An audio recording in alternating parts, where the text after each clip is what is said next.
Hello and welcome to the Ice Guys, brought to you by the National Hockey Now Network. This is the show that takes you into the world of the National Hockey League. Every game, every day, from a betting perspective. With pro sports handicappers Ian Cameron, Alex B. Smith, and various guests from the world of hockey and sports betting. And now, here's your host, Ian Cameron.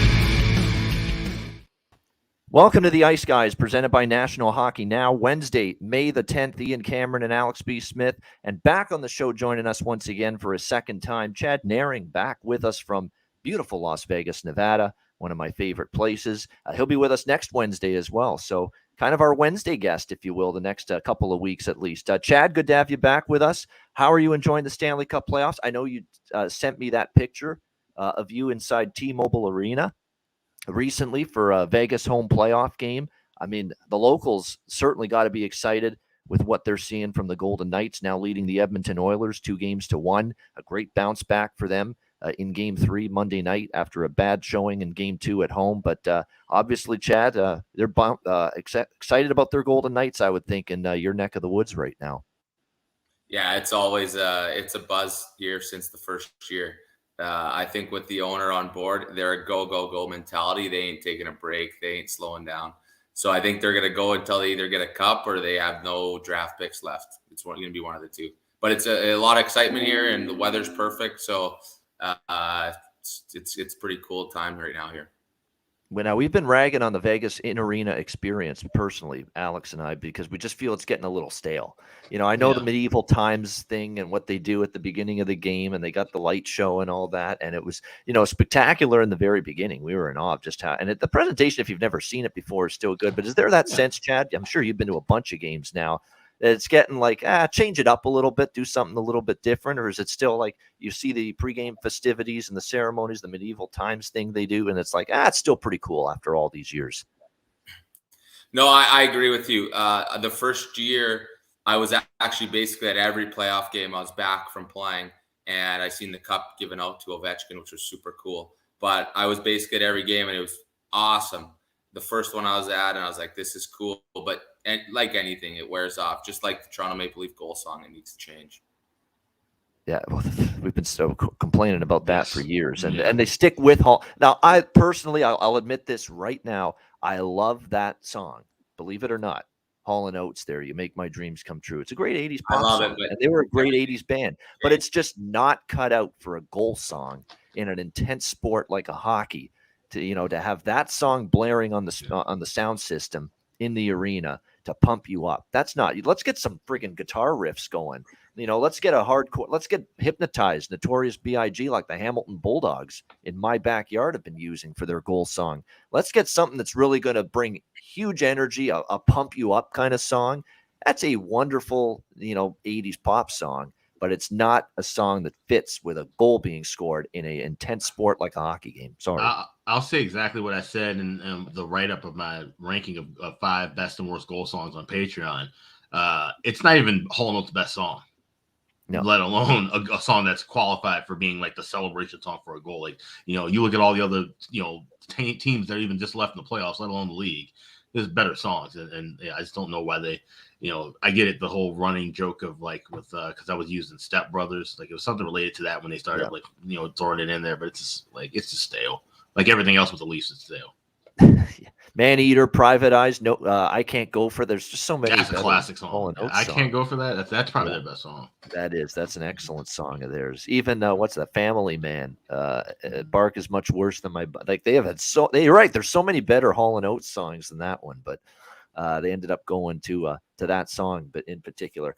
Alex, welcome back. Of course, this is your first show with us since Monday. Yeah. I didn't even know you were doing a live reaction show for the draft lottery with the Hammer Network folks. But there you were Monday night, seeing it transpire.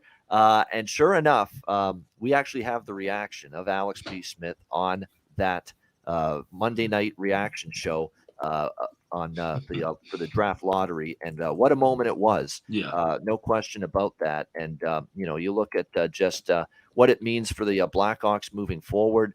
They get obviously a guy that could alter a franchise, could at the very least speed up the rebuild as well moving forward for this Chicago Blackhawks team. So here it is now. We will pull it up on the screen. And to say Alex was excited in this moment with the announcement of the draft lottery selection, the number 1 overall pick, say he was excited would be an understatement. But here it is, Alex B. Smith, Monday night, reacting live to the Chicago Blackhawks getting the number 1 overall pick in the draft this year. Here we go. First overall selection in the 2023 NHL draft belongs to the Chicago Blackhawks. Yes, let's fucking go, baby! That's what the fuck I'm talking about. Yes! Original 16, so money. I'm so sorry, man. That's go, pain. baby. Congrats, Alex. This is the best part right here. Just fucking chug Congrats, a whole Alex. beer. Yes. Congrats to that. But Right to the last fucking drop. The first overall selection in the 2023 That was awesome, Alex. NHL And draft. That was completely unplanned, that chug, by the way. Like, I had literally taken maybe 2 sips of that beforehand, and we were all talking about the different picks and stuff. And as soon as there's like a little bit of a delay, because if you see there's 3 of us on the screen. For those of you listening to the podcast, there's 4 of us, and everybody else. They're all, it's a Leafs fan, a Habs fan, and a Canucks fan, and it's just me. And so they're all responding, all dejected and so forth. And then there's me just going nuts. So great moment for sure, though. Oh, come on. If one of your if the colleague of yours that's a Montreal fan, or So Money, who's a Canuck fan out in Vancouver, if one of those guys had them get the number 1 overall pick, you don't think they'd be jumping up and down going ape shit too? Absolutely. Yeah, they definitely of course they would. So. Yeah, so there you go. You have every right to be in. Look, talk about it a little bit, Alex. What does this mean for the team getting Connor Bedard? We know the skill, we know the ability, we know that it's like I've been seeing this guy shoot the puck now, World WHL games in the playoffs. I watched so many of those Regina Pats playoff games. I watched him at the World Juniors. I don't think even McDavid and Matthews and McKinnon and name any top player in the NHL can change the angle of their shot, believe it or not, like this fucking kid at 17 years old can do. Yeah. Connor Bedard. Like, it is absolutely mind-blowing, the ability this kid has, and that's the reason why, and I'm sure you'll get to this too, the season ticket numbers that the Chicago Blackhawks are pulling in for next year, they're already off the charts. Like, we're talking multiple, like $5 million worth of ticket sales for next year already. Yeah, I mean, those are numbers that are right back to where they were during the dynasty. But what people have to, temper their expectations a little bit. Rome was not built in a day. And this rebuild is not going to be done in exactly 1 year. We praise, the moves that Kyle Davidson's made already. Had a great draft last year. Some questionable free agent signings, but of course that was part of the tank. Now here we are, days after, or just hours after finding out that we have the number 1 pick. Kyle Davidson then goes today and gives a 2-year extension to Arvid Soderblom, who I've been very vocal about saying that he should not be in his organization. He is a mid-range goaltender at best, and we're going to see him for at least 1, if not 2 more years. So that tells you that, okay, this is still a building process. Yes, we have a giant piece now, and we can build around that, but that's going to take time, and it still probably means that we're going to be a sub-500 team next year.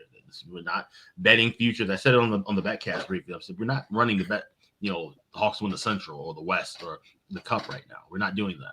But in due time, they can build and add pieces to make this franchise better and build around Connor Bedard. And we're talking off air about it, how, one of the things they might need to do is get some guys with some grit and size and toughness to protect Bedard. Because keep in mind, he's a smaller framed player. He's young. He's still going to build and develop into his body.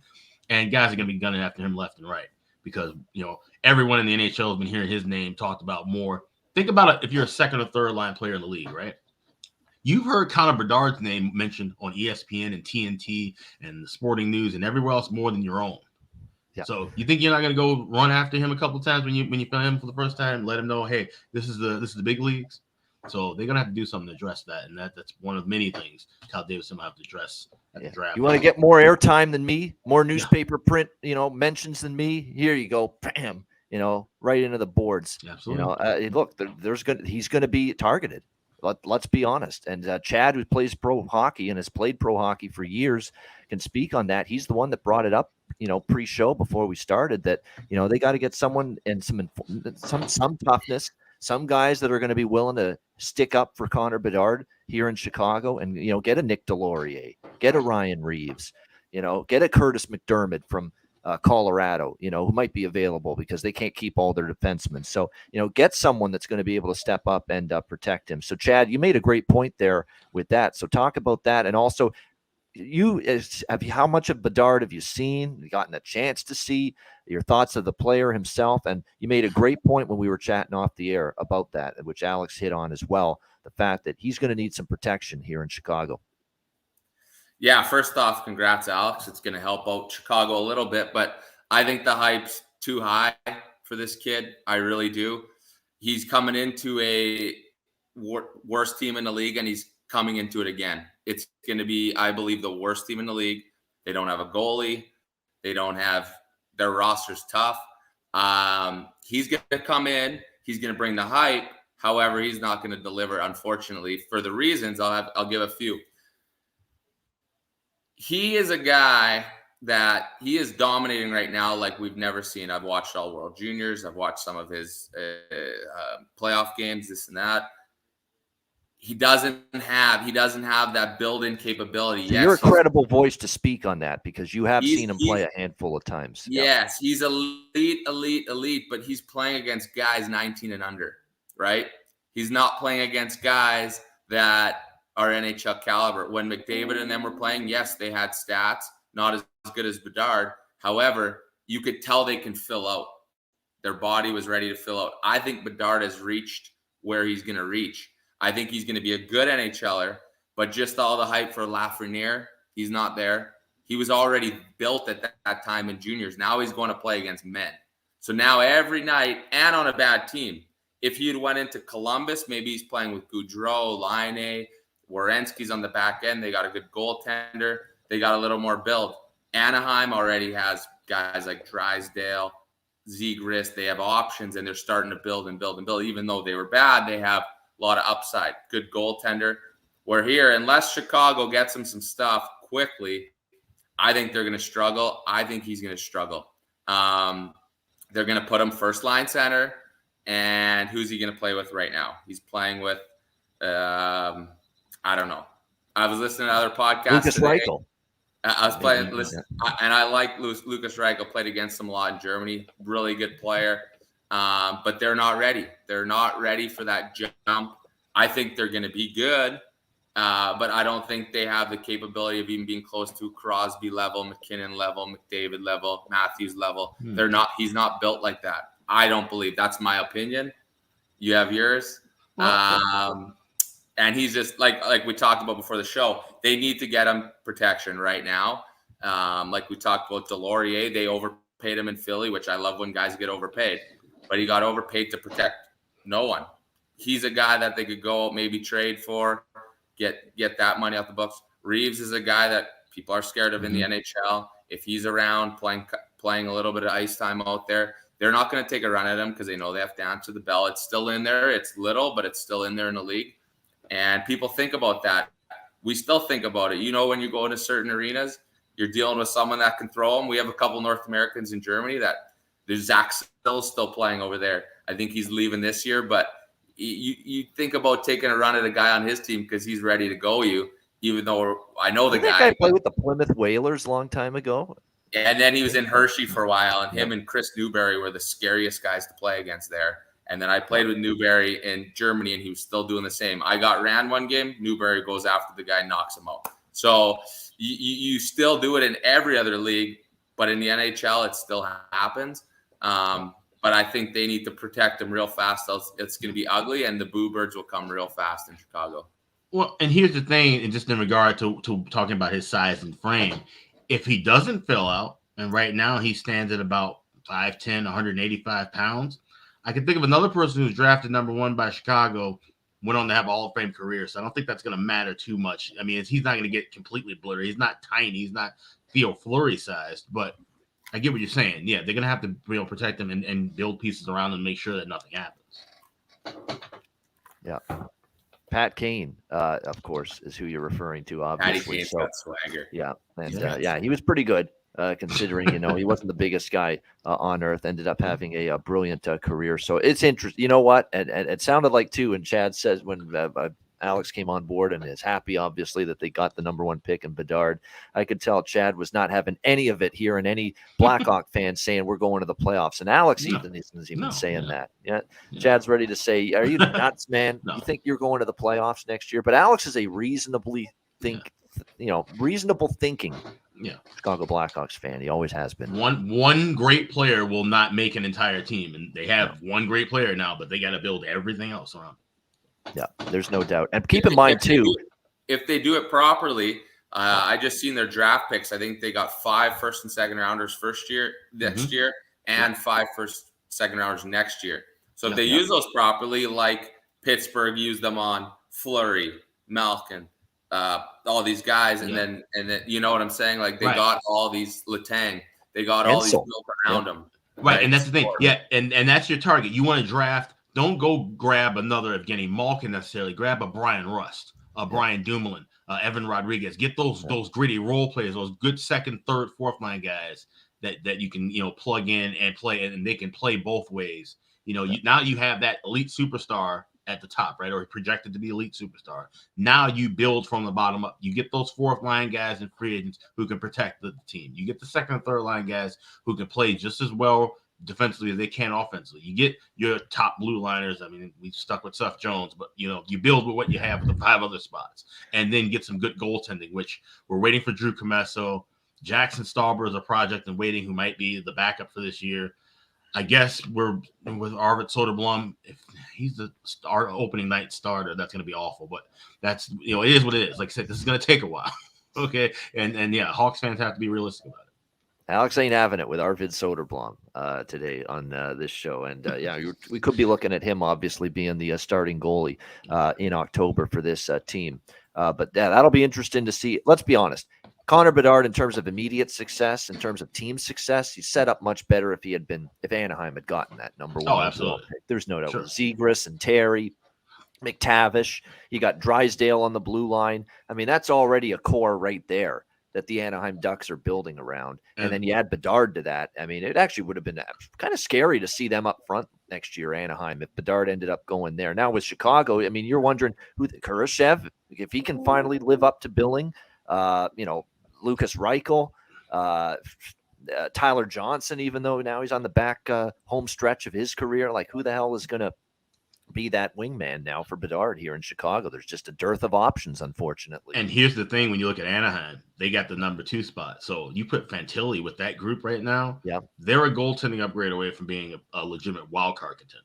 That's the difference. You don't like Gibson? No, I love Gibson, but he just needs to be somewhere else. He needs to change the scenery. He needs to be somewhere where he can be a 1A, 1B option, because he's not healthy. The guy hasn't had time to heal, it seems like, in 3 years. And all the minutes he's logged, he goes somewhere else. I think the perfect fit would be him going back home to play with the Penguins. I think you have him and Jari, or him and DeSmith as a 1-2 option. That's a big upgrade. But I do have to push back on what Chad said about, because I heard him say it. Anaheim's got so much. They've got the goalie. Do they have the goalie? They didn't have, like, John Gibson hasn't been good in a couple of years, and he's been hurt all the time, and he's been inconsistent when he's been in there. And then they've had Lucas Dostal and they've had Anthony Stolars there as their goalies, and they're also inconsistent. So I'm not sure they have the goaltending, Anaheim, personally. You think Gibson's really injured, or he's just waiting until they get some defense to protect him a little bit? Because he's been getting shelled for years now. Yeah, they give up way too many shots. I'll say that. We've said it all year about Anaheim. I'll bet the over saves prop for Gibson or whoever in net for Anaheim all season. And plus, I think, and Alex will agree, I think, a new coach will help them a little bit. I think it was time to move on from Dallas Eakins. There's just no life behind the bench from him. And even on television now, it's like, that's who they went to, Roger Sportsnet, for a guest analyst here in this round. He's just doesn't give you that like big time pizzazz or anything like that. No. So I like watching Bruce Boudreau more than Eakins. I like watching, guy that just shoots it. Rick Tockett's great being back on. Loving him on TV. Certain guys are made out for it. He might be back on a bench somewhere potentially. That they're talking about him being one of the guys for the Rangers. Yeah, who's that? Boudreau? No, Tocchet. Tockett's already. I think Boudreau. Tockett's already. Tockett's in Vancouver, Alex. Yeah. Oh no, I'm sorry, not yet. So I'm sorry, I'm completely screwing up. Not Tocchet. Who else? Somebody on TV. Babcock, they're saying in New York. I did hear about but no, somebody else is on TV right now. I don't like that.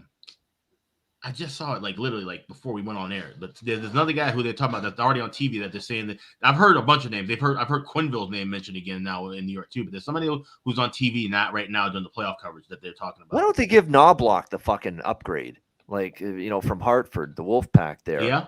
Isn't he ready? Like, he's done a nice job down there. Yeah, New York will never do that.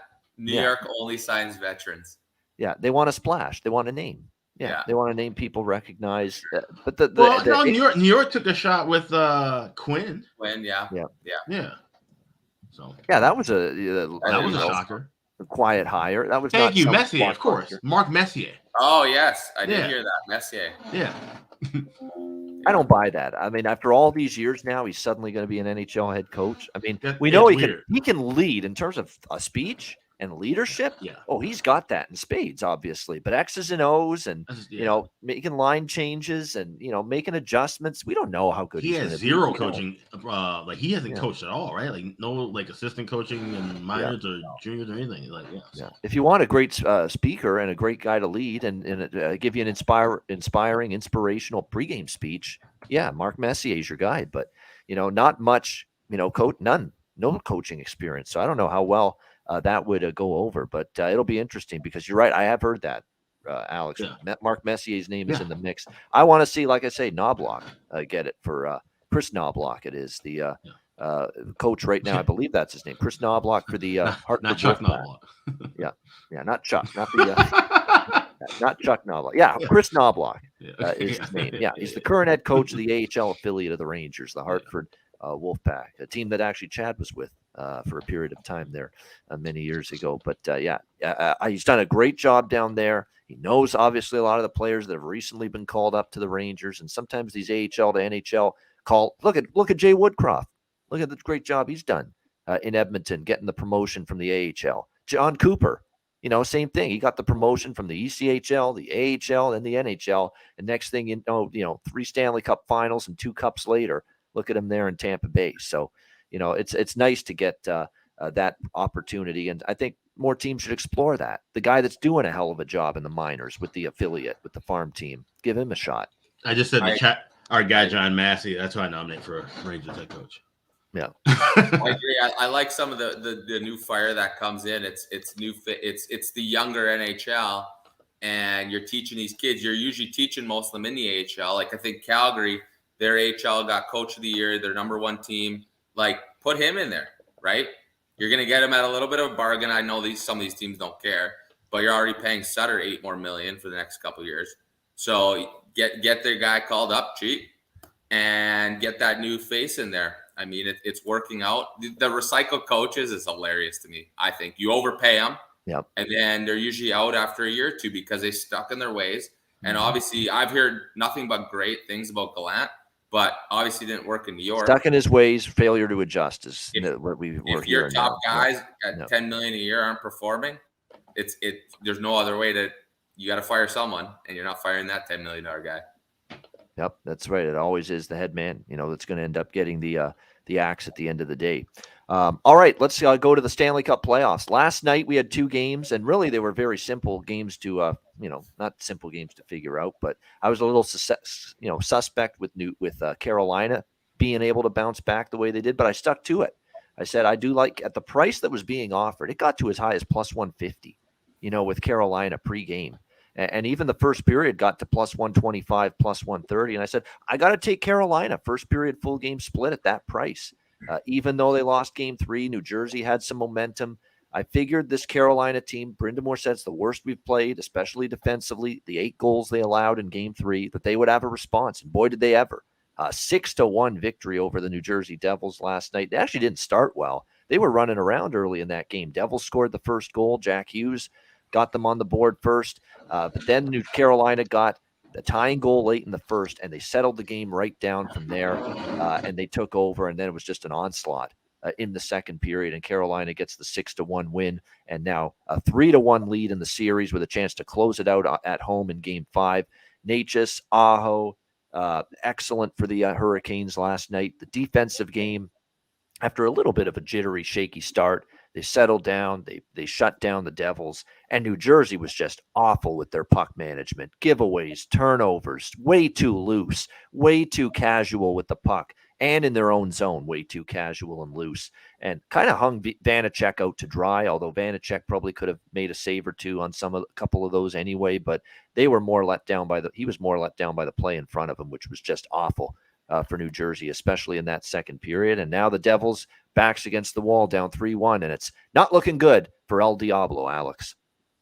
Yeah, not at all. I mean, we talked about the issues of goaltending in this series, and we wondered about if Schmidt could keep the form that he had in the first round. Now Vanacek comes in, and both guys look bad. Now they're talking about the rumors of Mackenzie Blackwood. We've already expressed how we feel about him all season long. So now you got 3 goaltenders, which means you have none. You got all the momentum in the world right now with Carolina. We were worried about this team, right? Heading into the playoffs, the last 3.5 weeks of the season, we're like, they just completely lost their form. Svechnikov being out, the offense dried up, just not really knowing where they were going to go. Now they've got everything in the right direction, but now the goaltending is a question mark for them. And can they, hold up, health-wise and be stable? So it seems like it's curtains for New Jersey, but Carolina's got some really big questions to ask themselves once they get out of this round, potentially, when they have to face Florida, which is what I expect. We'll talk about that in a bit, and figure out, what are we going to do moving forward? Do we go with Kochetkov?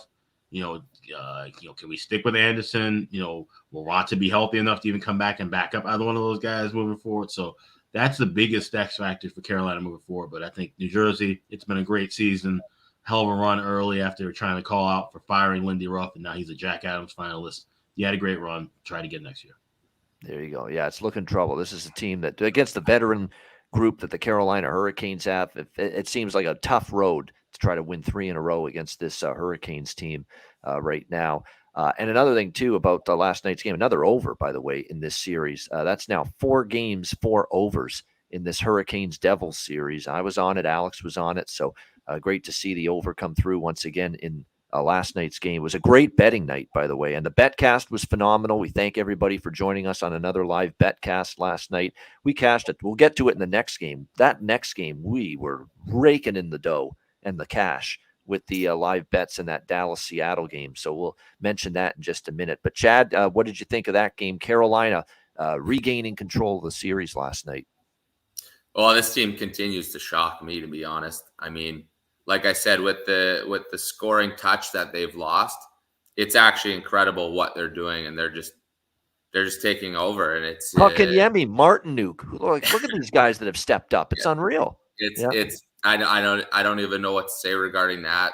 They got it dialed in, and I've been like their biggest naysayer with each round, just because I think the top end scoring, you win with your good players. Typically, you don't see like when people always say, "Oh, they got 4 good lines," or 4 second lines. Yeah, they can win you games, but do they ever win it? I don't believe that. So with what they're doing right now is incredible. I think it's going to end at some point, but they're proving me wrong every day. So I was liking what New Jersey was doing, but after last night, that totally stopped that idea. So yeah, Canes, I would say they're closing it out, to be honest.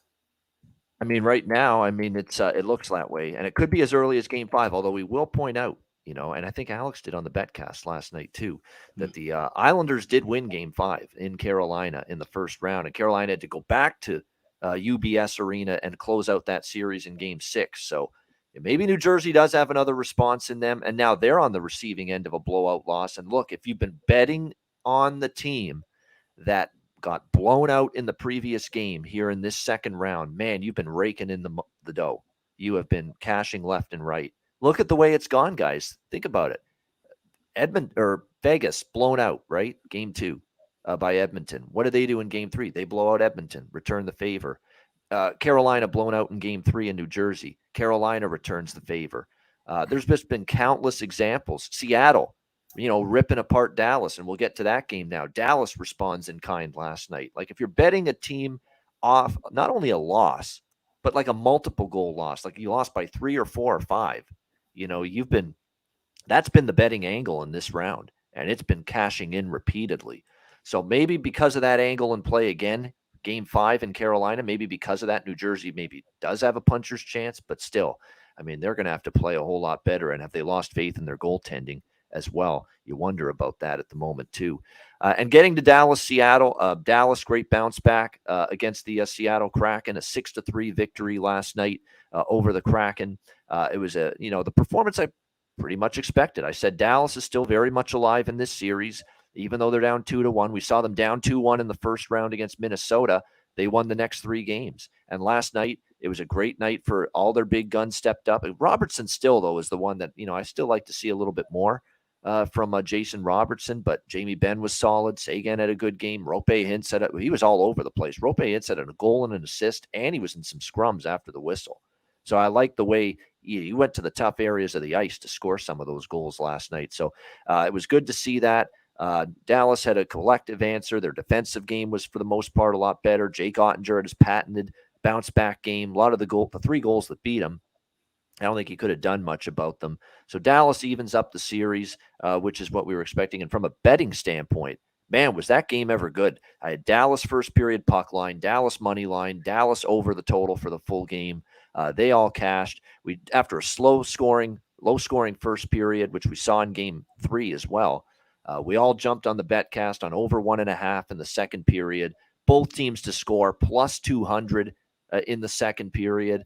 And also, John Massey got us all on Dallas puck line in the second period, because the second period of some of these games recently is where the team that's won has just opened up a can of whoop ass on their opponent in the second period.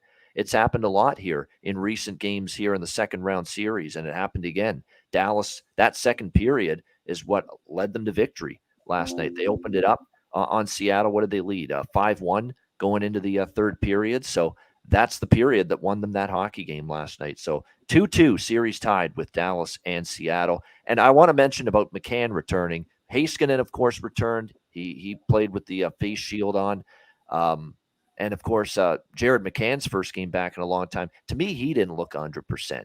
He looked like he was still battling a couple things, and he only played minimal minutes. I think they're trying to ease him back in, but he's important. They wanted to get him in there. But you wonder how well he's feeling right now and how close to 100% Jared McCann is at the moment for the Seattle Kraken.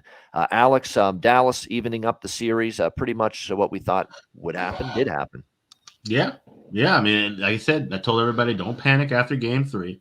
Same thing I said in the last series, and they were able to bounce back. Heiskanen wearing the bubble shield and whatever medication he needed to get him back on the ice. They got that done, and of course now you got to see how Ben and Marchman are going to be for moving forward. But this is right in line with what I liked. I took Dallas in 6. Said the series would go 6 games, so we're in great lockstep for betting purposes. One thing I did sprinkle on an ad, I grabbed 14-1 with Rupe Hintz.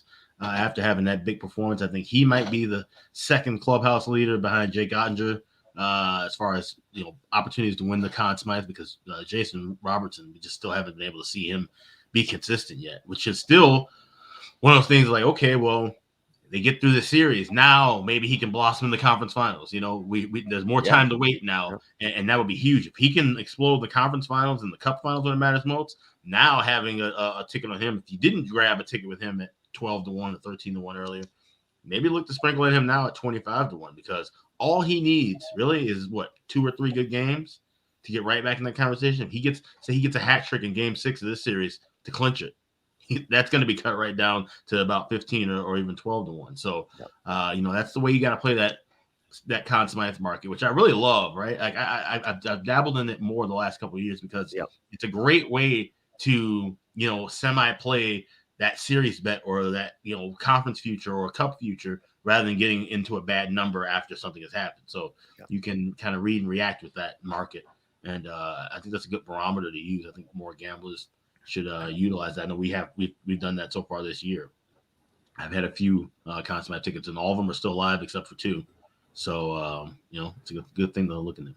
It's a great betting tip at this time of year, especially now that the Stanley Cup futures prices, none of them are worth betting. None of them are worth a shit right now. I mean, it's just you're not getting any sort of value betting a Stanley Cup futures ticket right now, this team to win the Stanley Cup. What you should be betting is if you like Dallas to win the Stanley Cup, you bet a Dallas player to win the Conn Smythe. That's what you do and get a better price like Jake Ottinger or Rope Hintz or Pavelski if he can, heat up again for Dallas. Or Edmonton, you like them to win the Stanley Cup. Then you bet Leon Draisaitl, who's the overwhelming favorite for them to be the Conn Smythe trophy winner. Like if you think Edmonton wins the cup and you want to bet a Conn Smythe winner for Edmonton, you might as well just bet Leon because he's almost a shoo-in now to get it for them, if they end up winning the Stanley Cup. For Vegas, if you think they're going to move on and win the Stanley Cup, you bet one of their players to win the Conn Smythe. I'm trying to think who it would be right now. Gosh, Chandler Stevenson, believe it or not, is right there in the mix the way he's playing for them right now. Marchessault had multiple goals the other night. If Eichel gets going, you might look toward him as far as the Conn Smythe market. So again, at this time of year, if you have not bet a Stanley Cup future ticket on any of these teams, don't bet it now. Bet a Conn Smythe winner for the team you think is going to win the Stanley Cup. That's the way you should be approaching it, I think, right now from a betting standpoint. But Chad, what did you think there last night, Dallas tying up the series? Yeah, I like Dallas's game. They the second round has been very interesting, mix of emotions from both sides. Whatever fan you are, you think we're done right away, and then next game you're champions this year. So the Dallas is just, I think they're the best bounce back team remaining in the Cup Finals, which that's why I like them moving on. The guys like the veteran guys that need a cup, Ben, Pavelski, Seguin's got one, but he's a veteran guy. They have that Domi's looking for something. He was a big pickup. I thought he was awesome last year. Domi was amazing last night. Yeah. Well, that was a phenomenal game for him. Both ways. He played 2 goals, 1 assist, and roughs it up, right? Like you can't buy that anymore. And that's a huge pickup.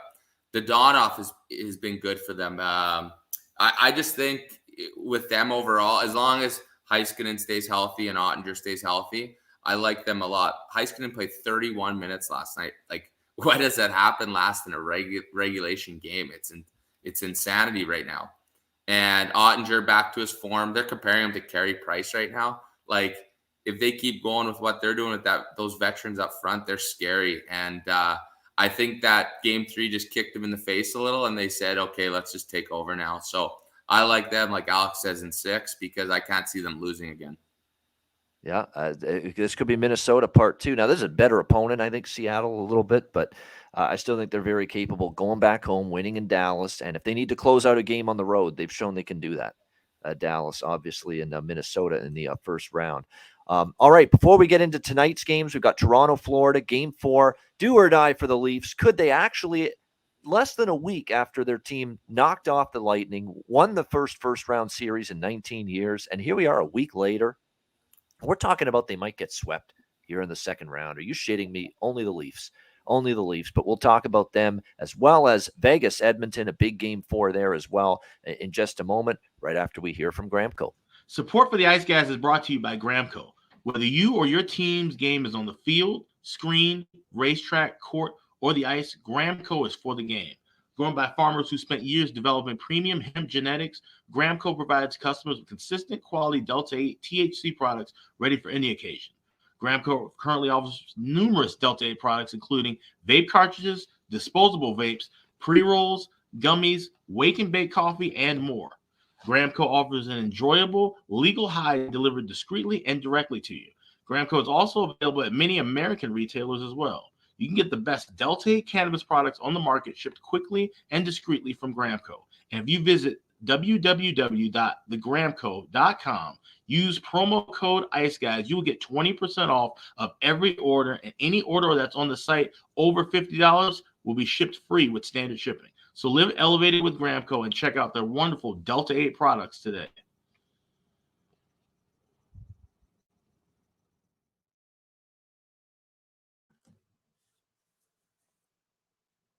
All right, it is time to talk about Wednesday night's pair of games, a couple of game 4s, including an elimination game in Sunrise, Florida. Game 4, Toronto Maple Leafs, Florida Panthers. Florida up 3-0 in this series, looking to sweep away those Maple Leafs. 6.5 the total in this game.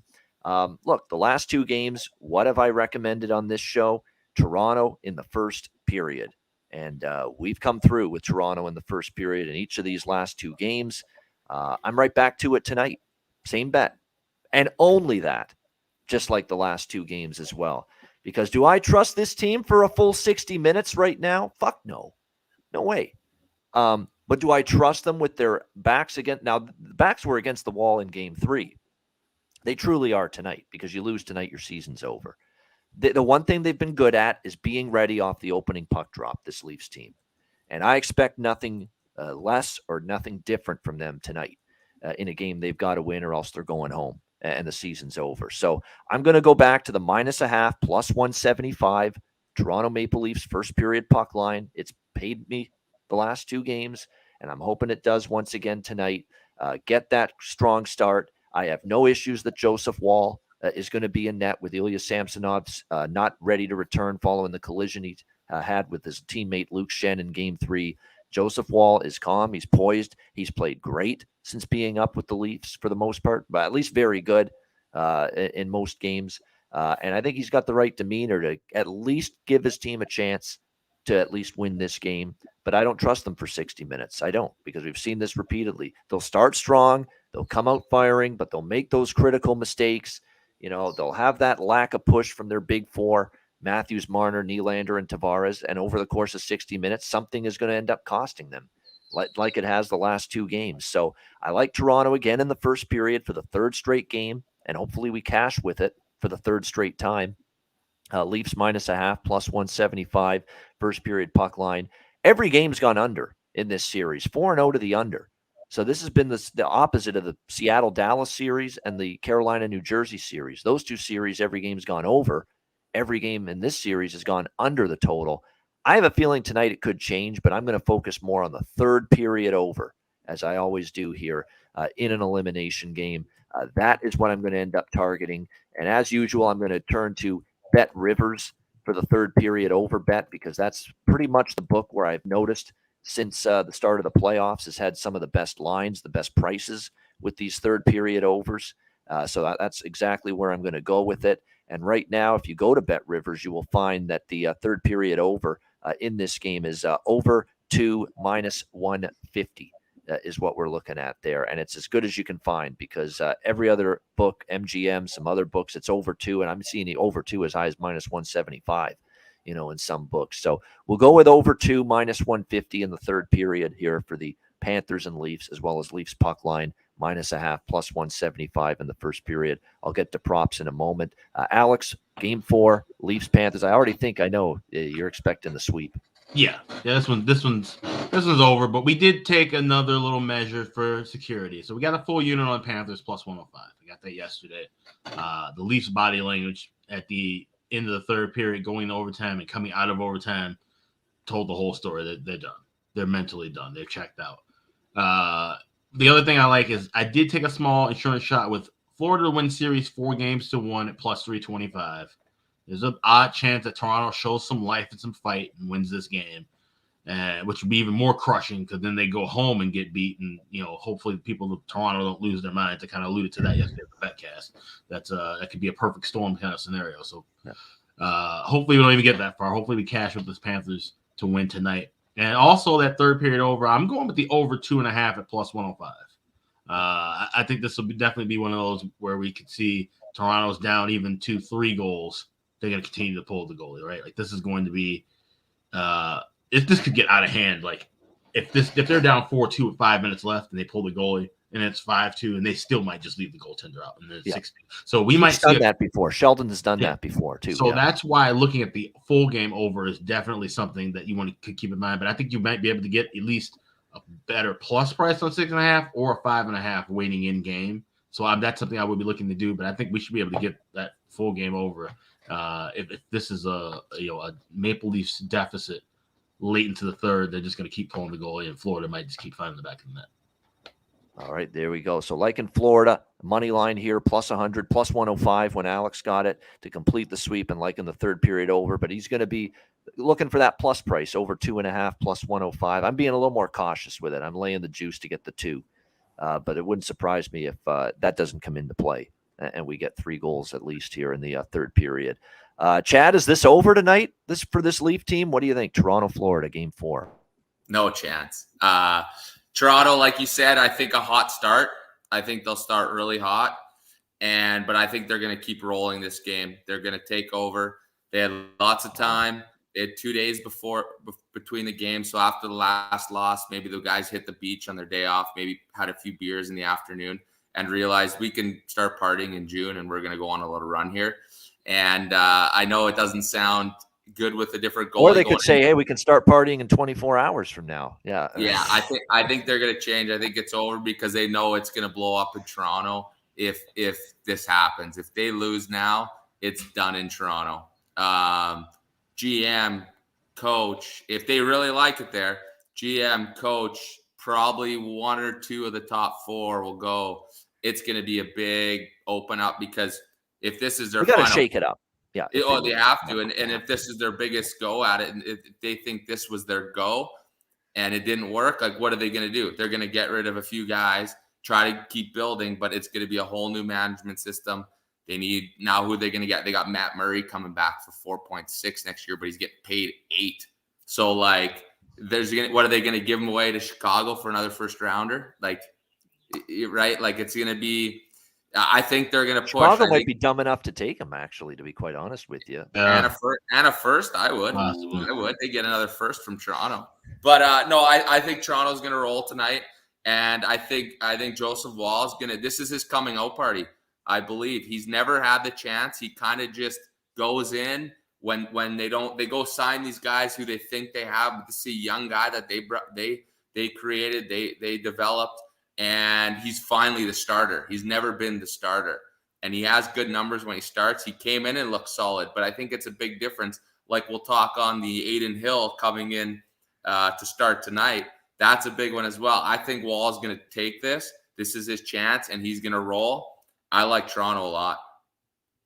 Liking Toronto a lot. And those are words that are always come with a little bit of fear attached to them, usually when someone utters them. But let's see what they're made of tonight. And, I actually did a pre-recorded bit with Brandon DeFazio earlier today, which I'll post on the Patreon page for our exclusive members. Just a quick because he said, hey, I want to rant about the Leafs. Can I come on just for like something quickly, like pre-recorded? I'm like, okay, we can do something. And he just ranted on the Leafs for a bit. And that's what it's about. But he said something that was really true about the Leafs tonight. Austin Matthews, Mitch Marner, Nylander, Tavares, that core 4, doesn't matter who. Someone's got to do something out of character tonight. Big hit early in the game. Matthews goes after and targets that big tree on the blue line for them, Radko Gudas, who's a big physical, tough-minded guy. Matthews goes and hits him and shows his teammates that, hey, I'm physically and mentally and emotionally engaged, and I want this season to continue.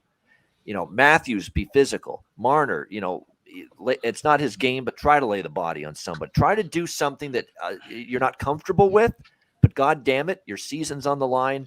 Do something that's going to stimulate your hockey team, stimulate the bench, excite them, energize them. Outside of scoring would be great, obviously, because that's what you're fucking paid to do. But do a little something physical that's going to tell your teammates, hey, I'm all in tonight to keep our season alive. And it was a great point by him. I was going to say the uncharacteristic move that would spark his team would be for him to remove his head from his ass and score a goal or 2. Yeah. That's probably the best thing to do. Yeah, and Matthews made a couple nice defensive plays in the third period of Game 3. We're not paying him to be Frank Selke, okay? We're paying him to put the puck in the net right now for the Toronto Maple Leafs. We're paying him we're paying Marner, Matthews, Nylander, all those guys. A lot of money, 50% of your damn cap to put the puck in the fucking net, and they have to do it. And it has to be tonight because there's no tomorrow if they lose this game. As far as props go, that's the reason though why a guy like Stamkos has 2 cups and Matthews has none. You've seen in the first series when he saw things were going a different way, he grabbed Matthews and threw him around, right? Yeah. And Toronto's guys don't have that pushback. That's what I don't like. It's a love-hate relationship with Toronto. They're so talented. They're so good in the regular season. And they just need Matthews. I would love for him to come out and just grab Tkachuk and say, let's go, first shift. I guarantee Toronto would roll 7-1 after that. But it's just, I don't know if he has it in him, and I hope he does, because then he'll win numerous cups in his career. But if he doesn't, then he might win none, right? Do you think Austin Matthews could beat Tkachuk in a fight? Like, just like generally asking. I mean, I just think with a guy like Matthews, his size and strength, you won't lose a fight, right? Like, there's technical. I don't think he fared that well with Stamkos, quite I know what you honestly, mean in the last series. Yeah. Guys that like know how to fight technically, then you're in trouble, or lefties. But guys that are just big and strong, skilled players like Kachuk's fought a bit, but he pushes those guys around because he knows he can. If someone would stand up to him, he would cool his jets a little bit. And you watch. Yeah, he could squabble, but he wouldn't get smoked, and that would be enough to spark his team. I get In the first show, I was telling you, one of the toughest guys was Darren Kramer, and I was never considered myself in any kind of fighting class, but I literally just held on to him, held on, and I didn't get beat up. That's all I wanted to do. Didn't get hit. Couple jabs here and there, but so a guy like Matthews, what's he, 6'3", 230, like. If a guy like that can't grab on and do okay, I don't know. Darren Kramer, I remember him. Very tough son of a gun. Very tough. Yeah, very tough. Very, very tough. At junior, he was, and certainly in the AHL, which is where he played most of his years, definitely as well. No doubt. So, that's guts fighting a guy like that. No question. So, interesting game. As far as the props go tonight, I would just, focus. I'm not even touching the big four. I bet some props with Matthews and Marner and all those guys to score the other night. They did nothing. They were totally invisible. So I'm not going there tonight. If I were to look at Toronto for a goal prop tonight, Ryan O'Reilly, man, this guy, this is one guy I do trust to show up in a game like this. So O'Reilly Auto Parts, we're going to go with him here for a goal prop. And Florida, look, it's Bennett, it's Tkachuk, it's Montour, it's Verhaeghe. I mean, really focus on those four guys. I think they're going to get it done. And you know what's funny? Lundell, Reinhart even. Reinhart's really stepped up. Got the overtime winner. Reinhart might be worth a look. Coolmint Lusterinen had a really good game the other night. He might be due to find the back of the net for Florida. Lundell, has gotten better as this series has gone on. So that's pretty much what I'd look at. Shots on goal, goal props, point props, all of that. I definitely would look in that direction. And I'm, like I say, if I'm betting Leaf goal props tonight, I've gotten to the point where I fully don't trust the big four for me after what I saw in game 3. So I'd look more toward, O'Reilly, maybe to score tonight. Maybe you look at a third liner, or maybe Kerfoot again, someone that, outside of that big four that can maybe step up with a big goal tonight for the Toronto Maple Leafs. All right, next up, it is game 4 in Edmonton. And it's a big game 4 here between the Golden Knights and the Oilers. Vegas leading the series 2-1. Edmonton minus 190 home favorites here in game 4. The total in this game currently 6.5 across the board. It'll be interesting to see how this one unfolds. I think we can all agree, all three of us, Vegas has been better at 5-on-5 even strength in this series. There's no question. A lot of Edmonton's damage in game 2, which they won convincingly, was with the power play and on special teams. But at 5-on-5 even strength, this has been a very good series for the Vegas Golden Knights. They've played well. What a great response by the Golden Knights on Monday night in game 3. They lost 5-1. They returned the favor with a 5-1 victory in Edmonton in game 3. The Edmonton Oilers now looking to respond. And the key for Vegas was, look, 5-on-5 even strength that's where much of that game 3 was played. Vegas was better again at 5-on-5, and they stayed out of the box. They did not give Edmonton many power plays. And when you stay out of the box against Edmonton, you give yourself a much better chance to win the hockey game. So let's see if they can maintain that level of discipline here tonight. I mean, look at the difference. Edmonton had 6 power play chances in game 2, just 2 in game 3. So a much better job staying disciplined by the Golden Knights, staying out of the box. That being said, Edmonton's a good enough team that we've seen all playoffs so far. When Edmonton's lost, they've had the right response. They played the right way. They're 2-0 already, or 3-0 rather, off a playoff loss so far in this year's playoffs. And it's been the second round has been the round of teams bouncing back after getting blown out in the previous game. It has just happened repeatedly here in this round. And I still think these are two pretty evenly matched teams, especially if Edmonton can ramp up and improve their 5-on-5 play, which I think they're focusing on it. They're talking about it.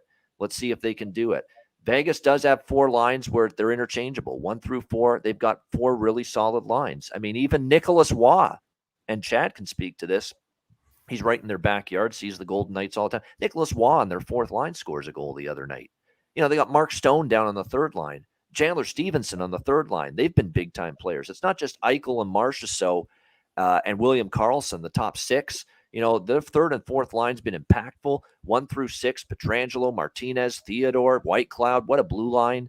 And they've gotten good enough goaltending from first Brossoit, and Aiden Hill looked really solid coming into the net for after Brossoit got injured the other night. Aiden Hill looked very composed for Vegas. So that's going to be interesting to see if Vegas can continue to take it to Edmonton 5-on-5 even strength. I expect Edmonton to get a few more calls tonight, though, and be on the power play at least a little bit more, which will certainly help their chances, because it seems like, hey, Edmonton goes on the power play, 90% chance they're going to score a goal right now with the way that power play has just been so electrifying for them. So I'm going to go with Edmonton first period puck line. That's been the theme in these playoffs, these first period puck line bets in particular for the team that lost the previous game. So I'm going to go Edmonton -0.5 plus 135 with the first period puck line in this game. A little bit on Edmonton -1 just to get the price down for the full game here as well. Like last night, I went with Dallas puck line, but Dallas, the money line was low enough that I could still go with the money line at -140. I was comfortable laying that price. I'm not doing it with Edmonton at -180, -190. So I'm going to take them at -1 at -118 at Pinnacle, which again gets that price down quite a bit. So those 2 bets, first period puck line Edmonton and the Edmonton -1. I'm going back to the Edmonton team total again after it finally did not win in the previous game. It's the first time in, I believe, 5 games that Edmonton did not go over their team total. So I'm going to go back to that here as well, over 3.5, -150 with that. I'm a little bit gun shy of the full game total, though, because maybe this is the night where it's 5-1, 5-1, and we get kind of like last night where, 4-1, 5-1 or something like that. And it's one of those games where someone's up so big in the 3rd period, the scoring just dies, in the 3rd period like it has the last 2 games. So, I'd lean over 6.5, but I don't love it. But I will go with Edmonton first period puck line split with Edmonton -1. And also Edmonton team total over 3.5. I'm going to sprinkle 2 on both teams to score again in the first period tonight. It's only failed to cash 1 time, and that was in the last game of this series. Game 1, game 2, both teams scored in the first period. Actually, game 3 it did cash. It was game 2 it didn't. Game 1 and in game 3 in this series, both teams scored in the first period. And in every regular season game, Vegas versus Edmonton, both teams scored in the first period. So I'm going to go back to that at plus 135 tonight. Both teams to score first period as well. Alex, an interesting game 4. How do you see it playing out here? Golden Knights Oilers. I think it's going to be another high-scoring affair, but I think it's going to be back and forth. And I think it's going to be a tight game, and I like the draw here at plus 375. And we haven't seen too many overtimes. We've only seen 2 so far in the second round. We saw that last game 3 of Toronto-Florida go to OT and game 1 of Seattle-Dallas go to OT. So it's been a lot of blowouts in most of these games, but I think this was going to be a much tighter game, and I expect Edmonton to win it. So I'm hoping to grab in-game a much cheaper price to back Edmonton to win. I'm hoping Vegas can jump out to a lead, Edmonton can answer back. And of course, like I said, if you're looking at Edmonton props, I mean, you'd have to kind of combine them as parlays, right? Like you'd have to take just your pair of 2, have a bunch of 2-leg parlays with different players for anything, goals, assists, points, because everybody's over juiced and overvalued right now. So even our guy Bouchard is right now. Yeah. So that's the way. So maybe tie in Edmonton. If you like Edmonton to win, tie Edmonton to win with, Bouchard points and goals, McDavid, Draisaitl, you can mix and match however you want with those 3, kind of rotate and just tie it in with the Edmonton money line. So that's the best way to knock that price down pregame. Otherwise, you just wait in game like I'm going to try and do. And like I said, sprinkle with that draw at plus 375. That's a good number, I think, for what should be a really good back and forth battle. Yeah, I'm coming back to the well with that same game parlay I recommended the other night, game 3. Obviously, it fell short. Not only did Leon Draisaitl finally not score a goal, but Evan Bouchard also finally didn't get a point in game 3. I'm coming back to it tonight, though. That same parlay, and you know what it was? It was Leon Draisaitl to score a goal, Evan Bouchard to get a point. Okay, same game parlay plus 145 tonight. I think that I like that one quite a bit, and especially tonight. This is, close to a must-win as it gets for the Edmonton Oilers. They don't want to go down 3-1 going back to Vegas. So I like that. Draisaitl goal, Bouchard point, plus 145. You put him in a parlay, a pretty good price there. I'm going to go back to that here in this game tonight. This is another night where Draisaitl over 1.5 points, maybe even McDavid over 1.5 points, and especially if they get more power plays. And I think the whistle might be a little bit more in Edmonton's favor tonight. Power play point props might be worth a look for all those guys as well. I keep saying Nugent Hopkins is due, but I'm not betting Nugent Hopkins now until I see him score. I've been duped now a couple of times, and he's going to get one eventually, and he still doesn't. So, but they need him. They need him to step up. There's a 100-point guy this year. He hasn't scored yet here in this series, so they need more from the Nuge right now. And we'll see if Hyman and Kane and Yamamoto, Cost, and the supporting cast can step up their game a little bit, because even they fell off as well in Game 3. But you credit the Vegas defense for that, and playing at 5-on-5 where they've been superior. And again, the even strength game has to improve for Edmonton. For as lethal as that power play is, they probably will have more power plays tonight. They still have to be better at 5-on-5, and we'll see if they are tonight. Chad, what do you think here? The locals obviously excited. What do you think for the Vegas Golden Knights tonight? Edmonton versus Edmonton, Game 4. Yeah, I think you guys made a lot of good points there, and I agree with most of them. I believe Edmonton came out so strong in the first, and they were held to nothing, and that really discouraged them and shut them down. And then they were nowhere to be found after that when Adin Hill came into the game. And I just feel like a goalie with not a lot of playoff experience, or none, I believe. Now he's preparing as a starter, and that's a big difference from coming in loose, not thinking you're going in, and getting onto that onslaught at the start of the game, what's going to come in Edmonton. They realize they have to win tonight or it's over. 3-1 coming back to Vegas, you're not winning, I believe. So I think Edmonton's putting it all out there. I think they're going to score. I think it's going to be a high-scoring game, like Alex said. I think it's going to be back and forth, but I think Edmonton's going to score more. And I think Adin Hill's going to have a tough night in Edmonton. And I like Edmonton a lot. I think Draisaitl is going to be a beast. He knows he's on a mission this year, and I think he's just going to he's not going to be denied. I think he's tiring out a little bit because they are playing him a ton, but I just don't think Adin Hill will hold up. I like Vegas's team a lot, but I think this series is going deep, and I think Edmonton will even it up tonight. All right, I agree. I think it's going to be. I think it's going 7 games. I'll say that right now. I really do. I think it's going 7 games here with the Golden Knights and the Oilers. We'll see about that. And again, the Vegas blue line. Daniel H. is right. The Vegas blue line is better and deeper than Edmonton's. And if there's one reason why Edmonton could lose tonight, it's the even strength play doesn't improve, and they don't get the power play opportunities because Vegas maintains their discipline and stays out of the box. And the other reason is, look, it's 1 through 6. I'll take Vegas's blue line over Edmonton's. Now, Edmonton got better there with Matthias Ekholm at the deadline. He really made them better. But still, that 4, 5, 6 on the blue line, when you get down to Kulak and Ceci and Broberg and some of these guys for Edmonton, it doesn't match what Vegas has, where they can throw, Haig is a really good defenseman nobody talks about for Vegas. White Cloud has just become so good and reliable. And then, of course, the big 3 of Pietrangelo, Theodore, and Martinez. And 2 of them have won Stanley Cups. So, that's a concern. That Vegas blue line is no fucking joke. All right, 1 through 6. They're really I don't good. think they're talked about enough, to be honest. Yeah. I think it's the best decor in the league. You got 3 guys have won cups, and these other guys have just stepped in perfectly. I think Theodore is one of the most underrated defensemen in the league. He's not getting as much hype in Vegas, and he plays a very nonchalant game, but he's excellent. And Pietrangelo, he doesn't look flashy, but he just gets it done. Martinez, McNabb, they do their job. I think it's the best decor.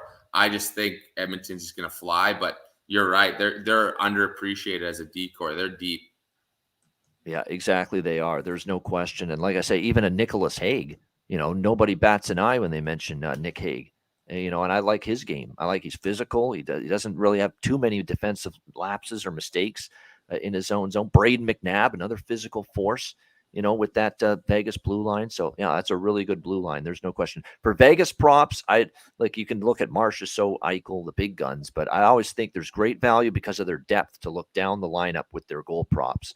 Stevenson, who's been great. Carlson, I think you could look at. Nick Waugh, definitely someone you could consider for goal prop tonight in this game as well. Close shave Barbashev, Ivan Barbashev. Don't sleep on him. He's had a really good series, and he was good at the end of the first round as well for the Vegas Golden Knights. So those are the guys I want to target more than the big, names like Eichel and Marchessault and Stone. Let's look at the depth. It's those depth scoring and that depth forward group for the Vegas Golden Knights that's been coming through for them here in this series. Great stuff. Another great show with our guy, Chad Naring, joining us. He'll be back, of course, next Wednesday again here on the Ice Guys show. 150 live viewers on YouTube. Hit the like button. Shout out to our podcast listeners as well. And make sure you check out patreon.com/Ice Guys. Just $10 a month. We got 2 pieces of bonus video content coming. So stay tuned for that. Good stuff with Brandon DeFazio and Colton Tubert. I'm posting both of them today after the show. So make sure you check that out. Daily card as well on the Patreon page. Power ratings, totals charts, goalie charts, and more. Patreon.com/Ice Guys. Just $10 a month. Also, check out the Ice Guys store, iceguys.myspreadshop.com. You got 2 more days to save 15% off everything. We got caps, we got hoodies, we have a kids line. And the reason why I put a kids line in there is because I have a bunch of friends who are going to have kids in the next few years. I just found out a good friend of mine is having a baby. She's due in October. Well, all you got to do is go to the Ice Guys store, get the little baby T-shirt or a hat, and all covered. So we got you covered for everything. Check it out. Save 15% over the next 2 days on everything in the store. That is iceguys.myspreadshop.com.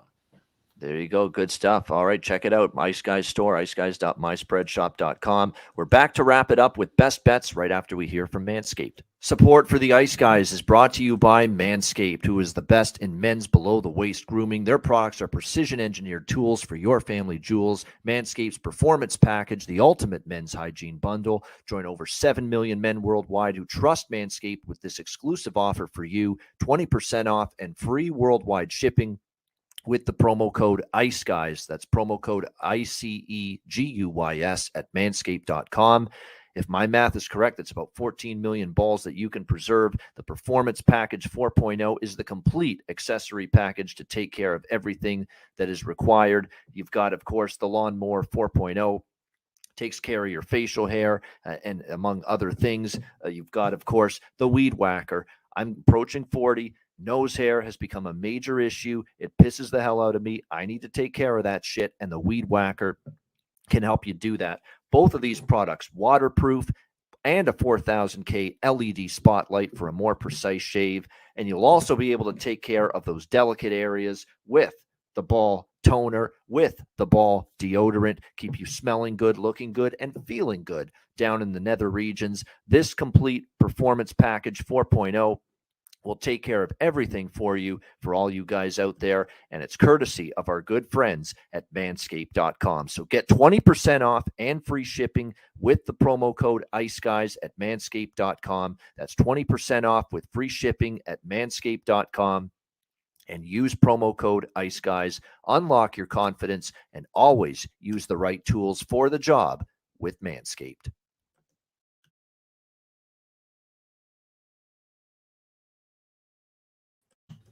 All right, it is time for best bets for this Wednesday night, a big night of Game 4 action in the Stanley Cup playoff second round. Alex, we'll start with you. What do you like for best bet? Yeah, I'm just reading about this thing. It's called the PB910T.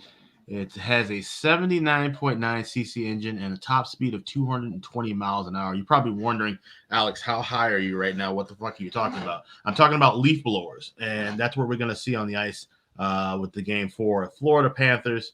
They're going to blow the leaves away. They're going to win this thing. I like them plus $1.05 to complete the sweep and send Toronto packing to the golf courses. So give me the Florida Panthers as my best bet tonight. Now, you can't tell me that wasn't planned, that best bet description there from our guy Alex P. Smith, but well done there with the leaf blower reference there. Florida Panthers plus 105 to complete the sweep for Alex P. Smith and his best bet. All right, Chad. What have you got lined up for us for your best bet tonight? I think out of the core four, which is Tavares, Matthews, Marner, and Nylander, I believe 2 or 3 of them will score tonight, and they're going to have a night. And they're so if you like them all, take them all. I got Tavares scoring a big one, probably on the power play first, but I think 2 or 3 of them are going to score tonight. So those could be your picks, and always be Leafs.